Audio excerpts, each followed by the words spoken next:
It was not pretty, but we came up with the victory.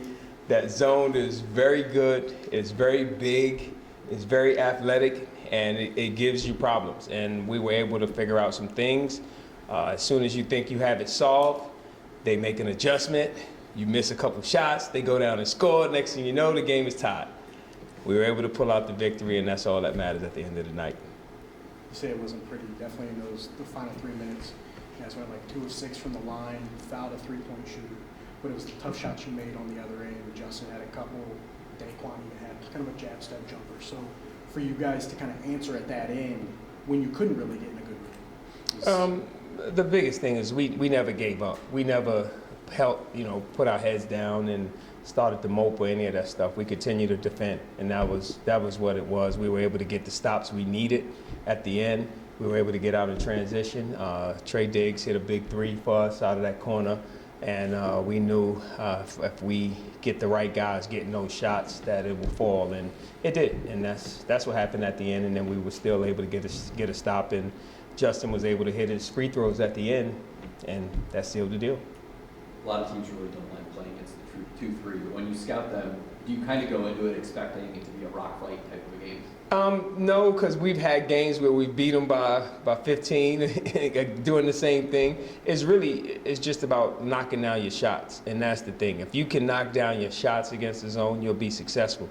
But they take so many things away, and they're so big and so athletic that it makes everything difficult. Everything is a fight, and even the games that they've lost, all of them have been fairly close with an opportunity to win. I mean, they had Ohio. I just watched that game, and they had 2 cracks at it to win that game, and those games are close and tight, and they're going to get some teams when it goes along. Some teams are going to lose, and that's just what it is, the way they play. And they kind of start off slow, and then next thing you know, they're 5-5, and then 7-5, and then they're right back in Cleveland. So they'll be fine. They'll figure it out. Justin mentioned to break the zone, you obviously got to be patient, but you have to be aggressive at the same time. How do you guys kind of find that balance? Our balance is we practice that. We practice the zone every day, and we know how to attack the zone. We had the shots that we wanted. We had the people taking the shots that we wanted, and now you got to make them. But it's easier said than done, as you see.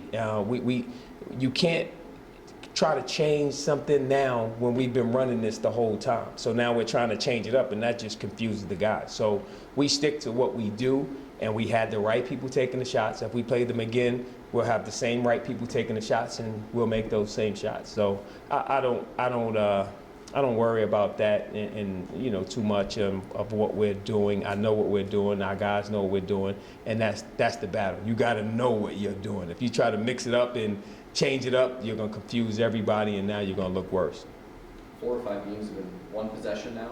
What can this do for you guys when you get into the real tight games at the end of the season? I think we already in the real tight games.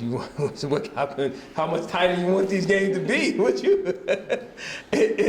These games now are so, we're in, every game is so tight. But if you look at the MAC overall, games are close. The games are always close, and they're decided by a couple possessions here, a couple possessions there. When we first got here, these are games that we would lose, and that's just what it is. We would lose these games, and now we're figuring out a way to win. And that's what it is. Until you can really hit a stride and play well, and everybody's playing well for 40 minutes, you have to figure out a way to win the game. And I'm always willing and able to teach a lesson in victory. It's so much easier when you can teach that lesson.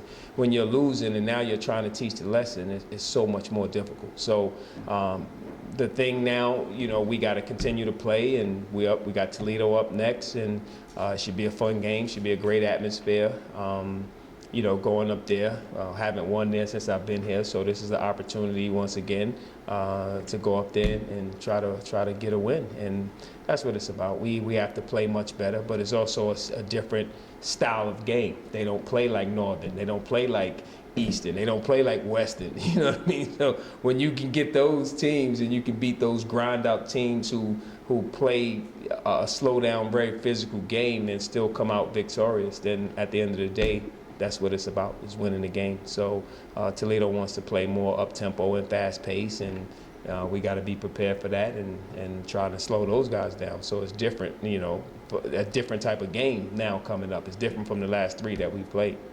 Speaking of the Battle of I-75, a different field this year. You guys picked first on either side. You're coming in at a 5-game winning streak. How different is this Battle of I-75 feel? It's always good. It's always exciting.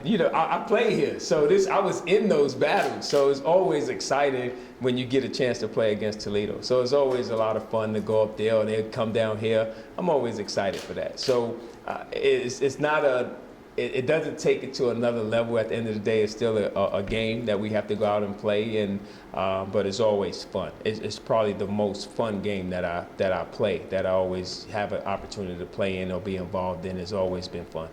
On a completely different note, after the game, you always have the kids go up in the stands and say hi to the fans, shake their hands, say thank you.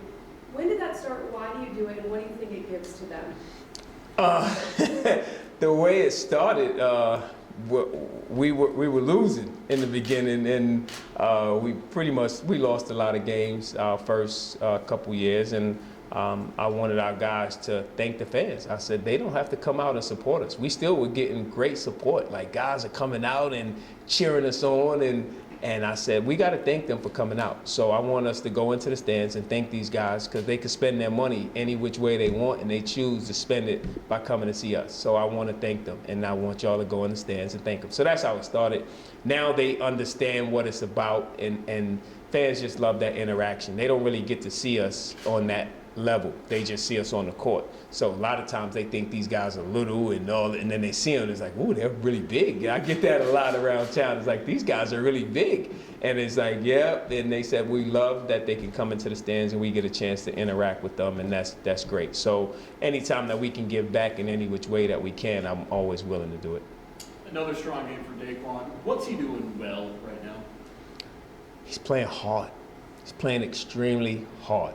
And with his skill set and the way he developed over the last 2 years, he worked on his three-point shooting, he worked on his rebound, he worked on his body. Right now, he's a specimen. That's an NBA body right there. So when you look at those guys, he's an NBA wing walking around right now. And the way he worked on his game and the things that he's done on the court is just incredible. I mean, you see the dunk today, and it's like, whoa, we see that all the time. But even when you see it, it's like, whoa, oh, that was nice, So I just love how hard he plays, and he leaves it on the court every single night, and that's why he's been successful.